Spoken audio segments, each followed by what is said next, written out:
Hello and welcome to day 5. You got all the way to day 5. Well, bloody done you. So today we are going to be talking about the people you have around you. There's a saying about you are the average of the 5 people you surround yourself with. And that's absolutely totally true. That is in your business, in your life, in everything. And when you are working on your own, the people who you spend your most time with are the mind monkeys in your head. So it's really important to have the right team around you so that those positive, brilliant, uplifting people who you want and need in your life are in your life, and you're not just listening to the monkeys chattering.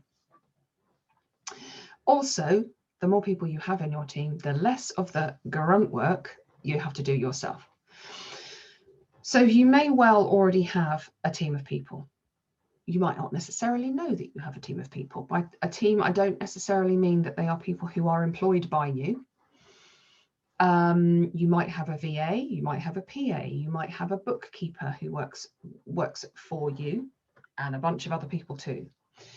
You may have a lawyer who you went to get your contract sorted out, or to get your company name registered, or there'll be lots of different people who feed into your business. They may not be in it every day, but they feed into your business.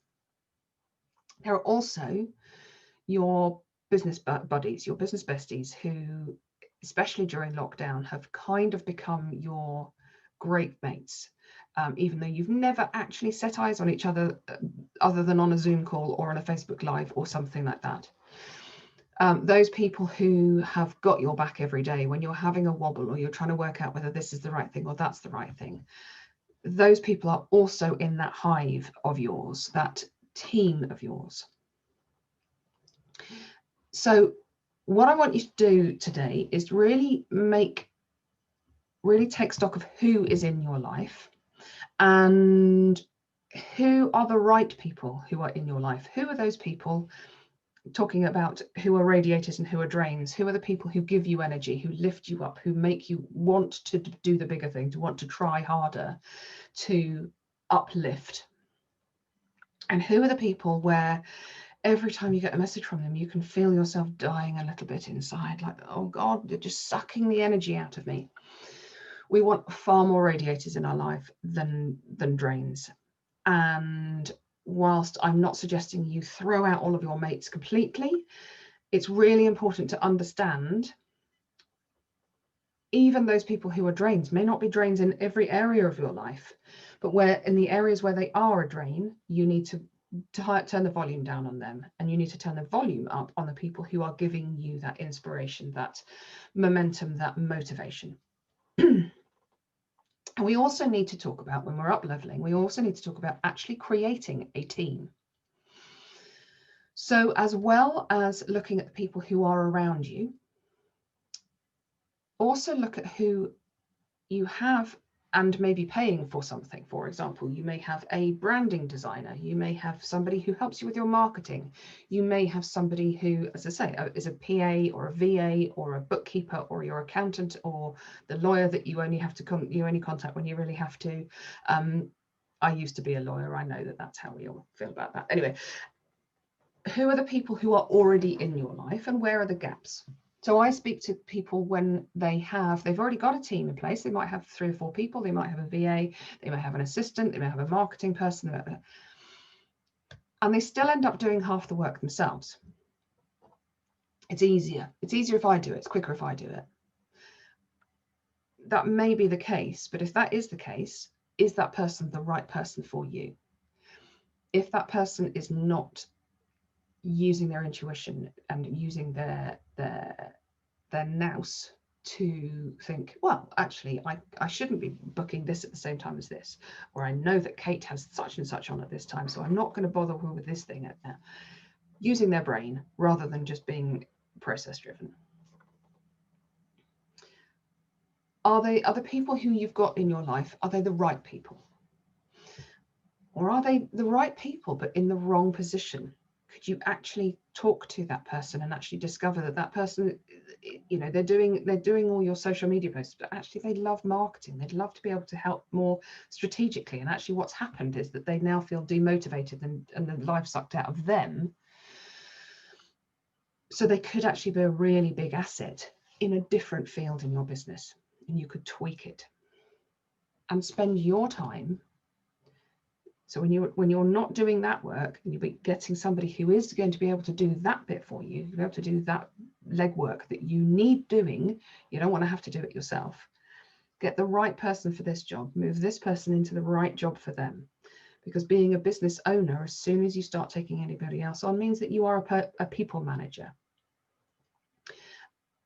And all that means is that you want to get the best out of people and be able to develop those people, because as you are growing your business, you want to be able to grow those people too, because you want to keep them with you. If you like them and they're good at their job, or they're good people to have around, you want to be able to develop them and bring them on.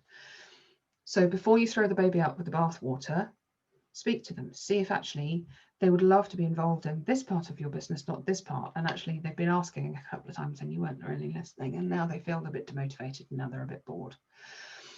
So rather than lose them to somewhere else where they will be awesome, keep them awesome in your business, but maybe on a slightly different tangent, slightly different area. Look at the people who you have got in your life, look at the people who you have got in your business, and then look at where the gaps might be. Look at where the gaps might be right now.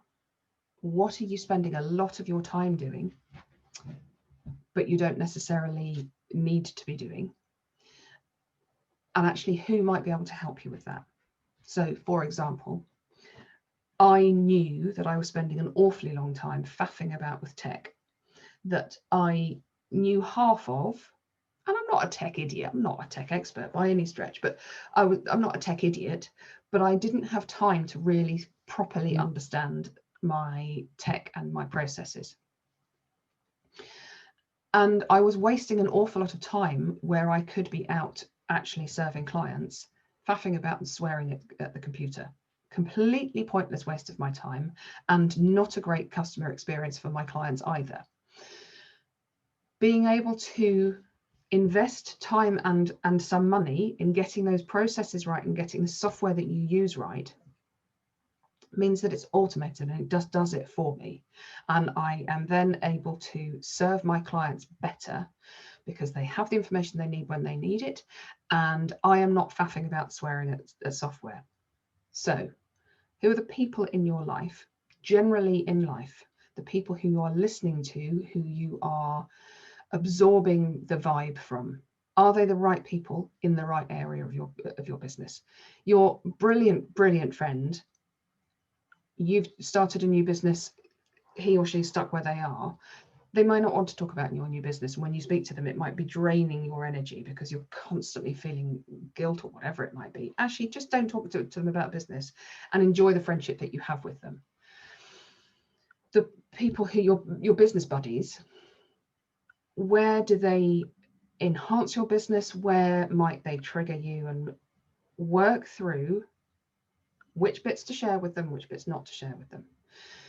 On your team, your actual team of people that you are employing or using as freelance or using as consultants or using as coaches, or whoever it is that you have in your business circle, in your business sphere, are they the right person for that specific job?